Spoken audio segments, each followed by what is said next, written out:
સુરત શહેરના ગોદાદરા વિસ્તારમાં ગત રાત્રિએ બનેલી ફાયરિંગની ઘટનામાં પોલીસે ગણતરીના કલાકોમાં સફળતા મેળવી છે। આ મામલે ડીસીપી ઝોન 2 ડોક્ટર કાનન દેસાઈએ પ્રેસ કોન્ફરન્સ યોજીને સમગ્ર ઓપરેશનની વિગતો આપતા જણાવ્યું હતું કે પોલીસ ટેકનિકલ સર્વેલન્સ અને હ્યુમન ઇન્ટેલિજન્સના સચોટ સંકલન દ્વારા 5 આરોપીઓને દબોચી લીધા છે। ડીસીપી ડોક્ટર કાનન દેસાઈએ જણાવ્યું હતું કે ગોદાદરા વિસ્તારમાં અંગત અદાવત અથવા વહેમના કારણે એક યુવક પર દેશી તમંચા વડે ફાયરિંગ કરવામાં આવ્યું હતું। ઘટનાની ગંભીરતા જોતા તાત્કાલિક અલગ અલગ ટીમો બનાવવામાં આવી હતી। પ્રાથમિક તપાસમાં બહાર આવ્યું છે કે આરોપીઓ અગાઉ પણ હત્યા જેવા ગંભીર ગુનાઓમાં સંડોવાયેલા છે। ગોદાદરા પોલીસે સતર્કતા દાખવીને મુખ્ય સાગરીત સહિત 5 આરોપીઓને ઝડપી પાડ્યા છે અને તેમની પાસેથી ગુનામાં વપરાયેલી દેશી તમંચો પણ રિકવર કરવામાં આવ્યો છે। ઝડપાયેલા આરોપીઓમાં વિકાસ ઉર્ફે શંભુ વાનખેડે, નિખિલ રાઠોડ, શિવ દોધરે સામે અગાઉ પણ હત્યા, લૂંટ અને પ્રોહિબિશન જેવા ગંભીર ગુનાઓ નોંધાયેલા છે। ડીસીપીએ વધુમાં ઉમેર્યું હતું કે આવા તત્વો સામે કડક કાયદાકીય કાર્યવાહી કરવામાં આવશે જેથી શહેરમાં શાંતિ જળવાઈ રહે।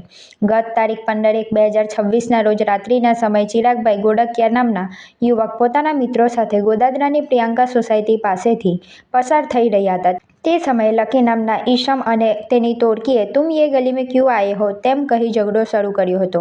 ઉશ્કેરાયેલા લકીએ પોતાની પાસે રહેલા દેશી તમંચાથી ચિરાગભાઈ પર એક રાઉન્ડ ફાયરિંગ કર્યું હતું જેમાં ગોળી પેટના ભાગે વાગતા તેઓ ગંભીર રીતે ઘાયલ થયા હતા। ઘટનાની ગંભીરતાને જોતા સુરત પોલીસ કમિશનર અને ઉચ્ચ અધિકારીઓના માર્ગદર્શન હેઠળ ગોદાદરા પોલીસ ઇન્સ્પેક્ટર એચ.એસ. આચાર્ય અને સર્વેલન્સ પીએસઆઈ એમ.એસ. મેવાડાની ટીમે તપાસનો ધમધમાટ શરૂ કર્યો હતો। સીસીટીવી ફૂટેજ અને હ્યુમન ઇન્ટેલિજન્સની મદદથી પોલીસે બાતમી મળી હતી કે મુખ્ય આરોપીનો મિત્ર નિખિલ રાઠોડ હથિયાર સાથે વિસ્તારમાં જ છે।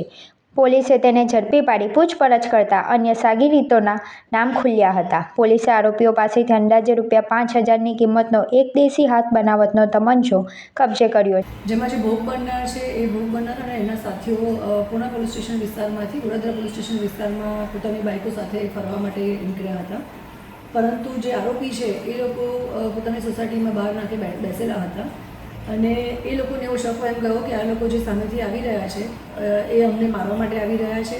અગાઉનો કદાચ કોઈ ઝઘડો હશે, એ ઝઘડાના શકવેમ રાખીને આ લોકો અમને મારવા આવ્યા છે અજાણ્યા ઈસમો, એ રીતનો શકવેમ એ લોકોને લાગતા આરોપીઓએ જે ભોગ બનનાર છે ફરિયાદી છે એમના પર હુમલો કરેલ હતો। પરંતુ એકચ્યુઅલી જે ભોગ બનનાર છે એ ક્યારેય આરોપીઓને મળેલા હતા નહીં અને આરોપીઓ ઉપર હુમલો કરવા માટે પણ ન આવ્યા હતા, જે વાતની ઇન્વેસ્ટિગેશન દરમિયાન અમને ક્લેરિટી મળે છે। છતાં પણ જે ઘટના બની છે અને આરોપીઓ જે હુમલો કર્યો છે એ બાબતે અમે ગુનો દાખલ કર્યો છે 307નો। જે આરોપીઓ છે એમની પાસેથી એક દેશી હાથ બનાવટની બંદૂક પણ મળી છે, એના એ પણ અમે ગુનો દાખલ કર્યો છે। અને જે આરોપી છે નિખિલ મહેન્દ્રભાઈ રાઠોડ, સાહિલ ભગવાનભાઈ સાળુંકે, શિવ રાહુલભાઈ દોડરે, અજય ઉર્ફે જુગા સંજુ અને વિકાસ, આ લોકોને અમે પોલીસે અટક કરેલી છે। અને બીજો એક આરોપી છે લકી, એને પણ એ માટેની અમારી ઇન્વેસ્ટિગેશન્સ ચાલુ છે અને તપાસ ચાલુ છે। એક ટીમ પણ અમારી એના માટે રવાના થઈ છે। અત્રે ઉલ્લેખનીય છે કે સુરત જેવા ગીચ વિસ્તારમાં ફાયરિંગ જેવી ગંભીર ઘટના બાદ કાયદો અને વ્યવસ્થાની સ્થિતિ જળવાઈ રહે તે માટે ગોદાદરા પોલીસે જે રીતે ટીમવર્ક દ્વારા ગણતરીના કલાકોમાં લીધા ગુનેગારો પકડી પાડ્યા છે।